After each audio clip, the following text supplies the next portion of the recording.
మాట ఇక్కడ మనకి గ్రంథస్థం చేయబడింది.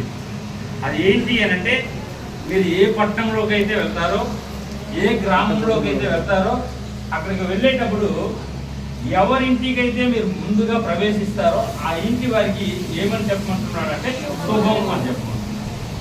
దేవుడి యొక్క సేవకులుగా ఆ దినాన అపోస్తులు యేసుక్రీస్తు ప్రభువు వారి చేత నియమించబడ్డారు. వారు పంపబడ్డారు. వారు ఆయా గ్రామాలకు పట్టణాలకు వెళ్ళారు, శుభమును తెలియచేశారు. ఈ దినాన దేవుని సేవకులుగా దేవుని చేత నియమించబడిన వారిగా మేము కూడా ఈ దినాన ఈ పట్టణంలో ఈ ఇంటిలో ప్రవేశించాం. ఎందుకొరకు అనంటే ఈ ఇంటికి శుభములు తెలియచేయడానికి. హల్లెలూయా. ఎల్లప్పుడూ శుభం కలుగుట కొరకే దేవుని యొక్క సేవకులుగా మేమిరువురం కూడా ప్రవేశించున్నాం. అయితే ప్రభువు చెప్తున్న మాట ఏంటి అనంటే, రెండు విషయాలు మాట్లాడుతున్నాడు. ఏంటి అనంటే, రెండు ఇళ్ళు గురించి మాట్లాడుతున్నాడు. ఏంటి ఆ ఇల్లు అనంటే, ఒకటి యోగ్యమైన గృహము, రెండు అయోగ్యమైన గృహము. ప్రపంచంలో మనం చూసేటప్పుడు అనేక రకాలైనటువంటి గృహాలు మనం చూస్తాం. పూరు గుడిసెలు మొదలుకొని పెద్ద పెద్ద భవంతుల వరకు మనం చూస్తుంటాం. ఏ విధమైనటువంటి భవంతి కూడా దేవుని యొక్క దృష్టిలోకి రాలే, ఏ పూరి గుడిసి కూడా దేవుని దృష్టిలోకి రాలే. ఏం మాట్లాడుతున్నాడు? ఎన్ని రకాల గృహాలు ఉన్నాయని చెప్తున్నాడు ప్రపంచంలో అంటే, రెండే రకాలైన గృహాలు. ఒకటి యోగ్యమైన గృహము, రెండు అయోగ్యమైన గృహం. దేవుని దృష్టిలో ఈ రెండే కనబడుతున్నాయి. అయితే ప్రభు చెప్తున్న మాట ఏంటి అంటే, దేవుని సేవకులుగా శుభం తెలియజేయడం వరకే దేవుని యొక్క సేవకుల యొక్క పాదాలు పెట్టబడినటువంటి ఇల్లు ఏ విధమైనటువంటి గృహంగా మార్చబడుతుంది అని అంటే, యోగ్యమైన గృహంగా మార్చబడుతుంది. హల్లెలూయా. యోగ్యమైనటువంటి గృహంగా మార్చబడుతుంది. ఎప్పుడైతే గృహము యోగ్యమైనదిగా మార్చబడతారో కుటుంబంలో ఉన్నటువంటి యజమానులు కూడా యోగ్యమైన వ్యక్తులుగా మార్చబడతారు.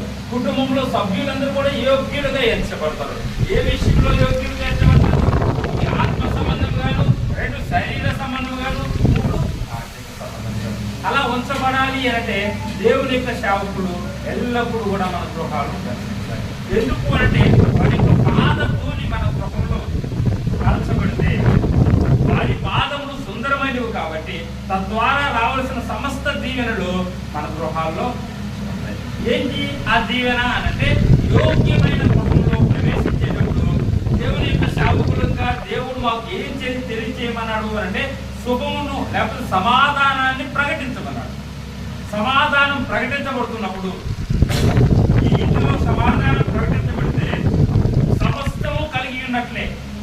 ఎందుకు అనంటే, సమాధానం అనేది సమస్త జ్ఞానముకు మించినటువంటి సమాధానం ఏం చేస్తుందంట, మనకి కాపులా ఉంటుంది, మన హృదయాలకు కాపులా ఉంటుంది, మన తలంపులకు కాపులా ఉంటుందని ఫిలిప్పీయులకు రాసిన పత్రిక 4వ అధ్యాయంలో రాయబడి ఉంటుంది. కాబట్టి దేవుని యొక్క సమాధానం మన కుటుంబాల్లో, ఈ కుటుంబంలో ఉంటే చాలు, అన్నీ ఉన్నట్లే.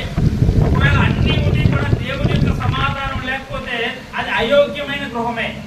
ఇది నాన్న దేవుడి సేవకునిగా ప్రకటిస్తున్న మాట ఏంటి అంటే, ఈ కుటుంబం ఈ దినము నుంచి, ఈ ఇల్లు ఈ దినము నుంచి యోగ్యమైనటువంటి ఇల్లుగా, దేవుని సమాధానం కలిగినటువంటి ఇల్లుగా, ఎల్లప్పుడూ శుభములు కలిగి ఉన్నటువంటి ఇల్లుగా ఈ ఇల్లు దీవించబడాలని నిండు మనసుతో దీవిస్తున్నా. అట్టి మాటలు దేవుడు దీవించును గాక.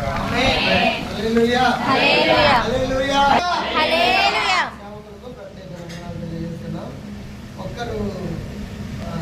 ఒక్క సేవకులు వస్తే ఎంత దీవెనో, ఇద్దరు సేవకులు వస్తే ఎంత దీవెనో. హల్లెలూయా. హల్లెలూయా. సంతోషం. వందనాలు. యెషయా గ్రంథం 60వ అధ్యాయము 4-5 వచనాలు సాధిస్తాం.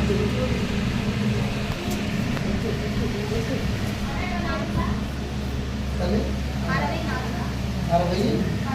61 నుంచి 4. నీకు వెలుగు వచ్చి ఉన్నది, లెమ్ము, లేచరిల్లము, యెహోవా మహిమ నీ మీద ఉదయించెను. చూడుము, భూమిని చీకటి కమ్ముచున్నది, కటిక చీకటి జనములను కమ్ముచున్నది. యెహోవా నీ మీద ఉదయించుచున్నాడు. హల్లెలూయా. హల్లెలూయా. లోకమంతా చీకటిగా ఉన్నా, లోకమంతా దరిద్రతలో ఉన్నా, లోకమంతా బలహీనంగా ఉన్నా, లోక మనుషులు చింతలో ఉన్నా, లోక మనుషులు సమస్యలో ఉన్నా, లోక మనుషులు అంధకారంలో ఉన్నా, లోక మనుషులు అప్పుల్లో, సమస్యల్లో, అనారోగ్యాల్లో, బాధల్లో, బంధకాల్లో ఉన్నా, దేవుని మహిమ ఉదయించే వారి మీద ఎప్పుడు సంతోషమే నిలబడతాయి. హల్లెలూయా. దేవుని మహిమ ఎవరి మీద ఉదయిస్తే ఉన్నది. ఆయన వైపు చూడగా ఆయన ఎప్పుడైతే యేసయ్య వైపు చూస్తారో వారికి వెలుగు కలుగుతుందంట. హల్లెలూయా. హల్లెలూయా. 37 కీర్తనలో ఉన్న మాట, వారు ఆయన తట్టు చూడగా వారికి వెలుగు కలిగెను. వారి ముఖములు ఎప్పుడు సిగ్గుపడాల్సిన పని లేదు.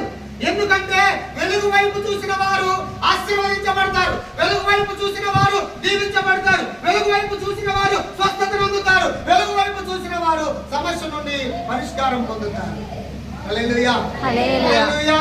హల్లెలూయా. గొప్ప దేవుడు మనం కలిగి ఉన్నాం. అందుకే విజయమై తగ్గింపు కలిగి, దేవా నా జీవితం ఇలా ఉంది, నాకు భర్త లేడు, నా 3 పిల్లల బతికించుకొని నాకు అర్థం కాలేదు, నీవే నా దేవుడు, నా ఆరోగ్యం